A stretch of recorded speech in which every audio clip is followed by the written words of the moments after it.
Good afternoon, everyone. My name is Chad Anderson, and I'm the head of child poverty reduction for Save the Children's Country Office in Somalia.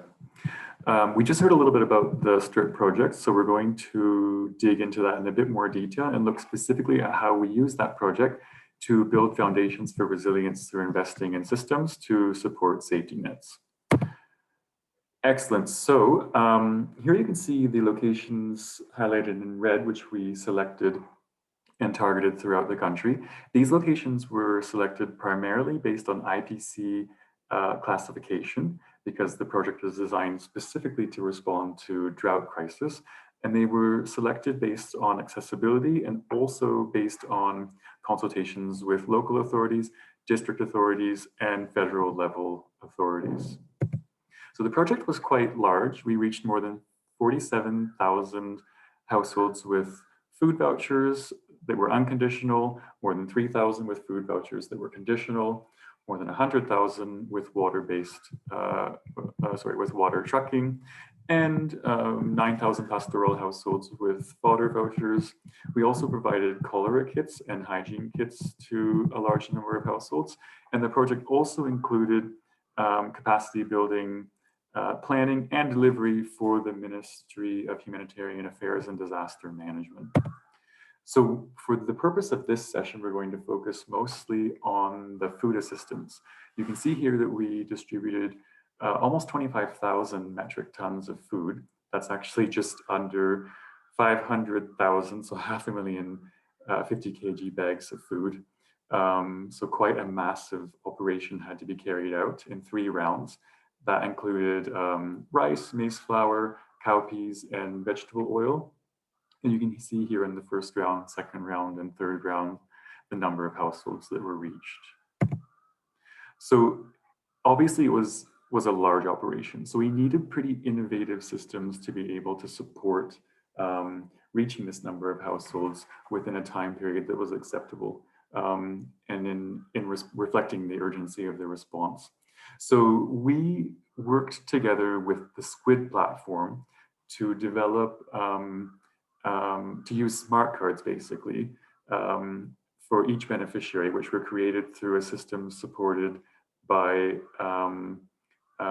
using tablets on the ground in remote communities to input beneficiary data directly into a COBO register. COBO is the system provider for the register, directly into the COBO register, and essentially including household level information, names of beneficiaries in the household, age, as well as location, and ID number if they happen to have one.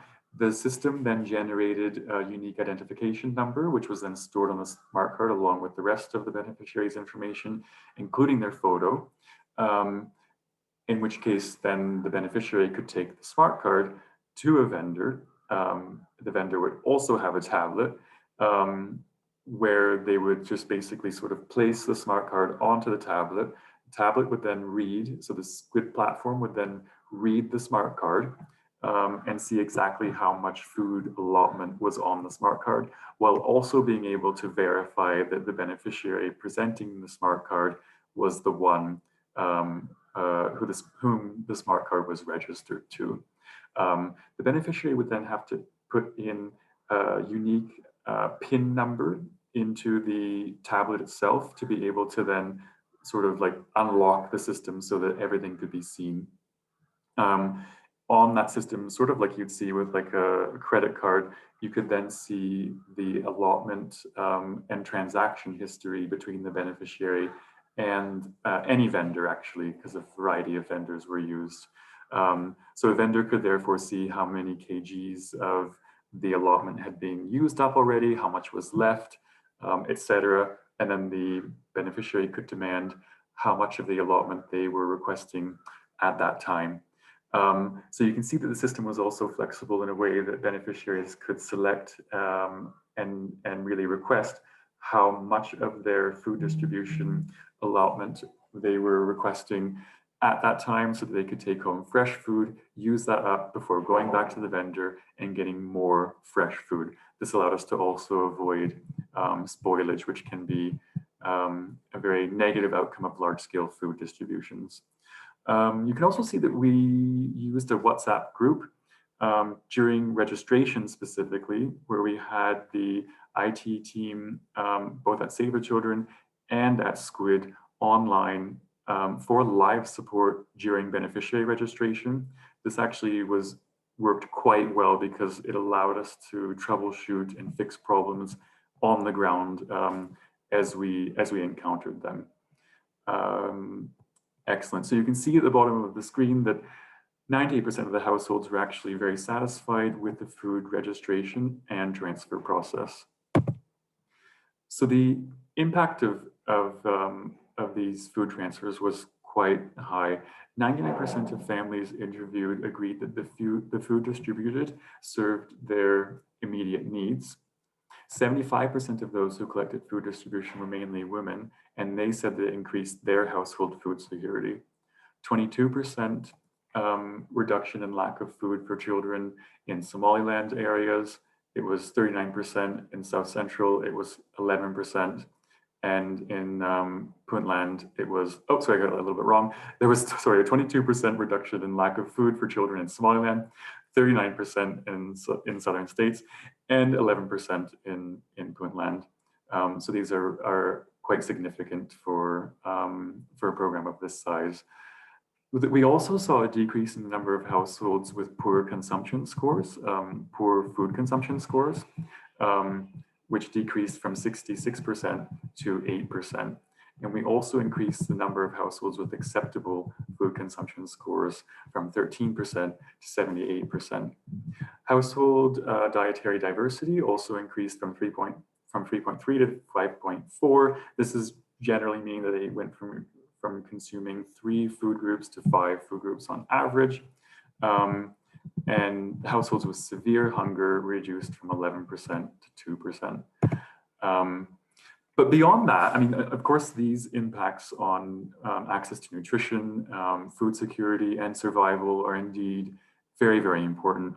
But the systems that we were able to create allowed us to actually build something that can potentially be much more useful for Somalia moving forward, systems that are more resilient and more sustainable within a context where the government of Somalia is leading the way to build government-owned and led social protection schemes. So you can see a brief picture of what social protection experts refer to as the social protection floor. Social protection is obviously what we see in many countries around the world. It refers to governments taking the role of providing regular financial support to families based usually on, or most appropriately on, categorical features like age or disability. So we've all heard of pensions for older persons. Many of us have heard of universal child benefits for children.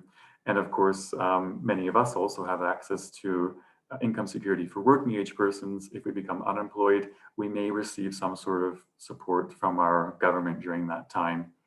So we really are interested in using every opportunity that we have in Somalia to contribute to the government's longer term vision for sustainable development.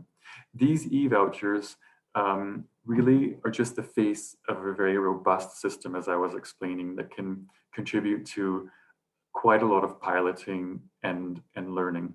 They're really flexible in terms of a platform. We used the smart cards to deliver food, but they can also be used to deliver cash, and essentially within this type of environment, unconditional cash.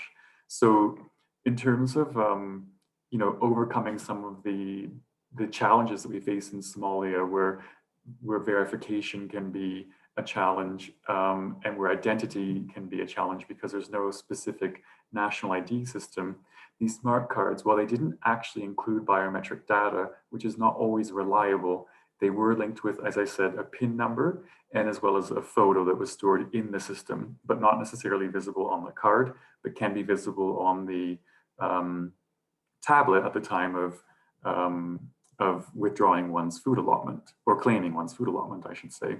So this type of piloting and learning can actually really contribute to the overall momentum in Somalia right now as the government looks at at building social protection systems and building the systems to support them. Another really great thing about these smart cards is once the beneficiary is registered and verified, they can obviously be easily scaled up during shocks, which could make them to be a very useful platform for shock responsive social protection. So indeed, this very large-scale program with a very innovative approach to beneficiary registration, as well as interactions with the vendors, actually provides quite a platform for much broader impact and learning. So in conclusion, one thing that's really, really important to highlight is that the vendors, because beneficiaries could select which sort of pre-selected vendors they were most interested in accessing, vendors were basically accessing and sourcing, let's say, and importing, in some cases, their own food. So cowpeas were largely imported, but all other food sources were basically sourced from the local market. So this approach, instead of importing massive food distributions and then food allotments and then distributing them to households at sort of mass distribution activities, was not part of this project. It was very much linked up with the market. It was very much supporting local market and supporting local demand. And actually, on such a large scale project, supporting aggregate demand, which I think is a very interesting learning point from the project. So as you can see there, we support local markets, we procured local food items. I think in terms of also looking forward in the future, rather than really linking vouchers to food commodities, it could be interesting to maybe support an approach where we link them to unrestricted cash that allow families to more comprehensively meet needs beyond just food security, needs that can also protect their assets and livelihoods. I think an interesting side of the equation in Somalia also is that mobile money systems are in place. And where they are in place, we should look possibly perhaps a little bit more at how they can be linked up. So how one's mobile wallet could be linked up with the smart card. And in Somalia, we're using two different approaches right now. We have the smart card. We also use mobile wallets. And in reality, we use mobile wallets a lot more. So we could explore how and in which ways those two systems could be linked up to provide even more layers of verification, more flexibility for the beneficiary. You can see here that the electronic registries and e-voucher systems really contributed to building systems for safety nets. That part I've just briefly discussed, so I won't go back into in much more detail, just in interest of time. And you can also see that the pre-registration, I mean, it's not necessarily pre-registration, but having as many smart cards in as many hands as possible, let's say, becomes very, very relevant in a context like COVID-19, where you have many households facing a shock. And if you can easily roll out a vertical shock response with those households through those smart cards, they become quite an effective vehicle to respond to large-scale shocks. So that's all from our side, but I won't end without just giving a really brief quote from one of our beneficiaries of the project, Anab, who had shared with us that what makes me happy is to watch my children acquire education when they wear nice clothes and go to sleep when they are full. Every parent wants what's best for their child.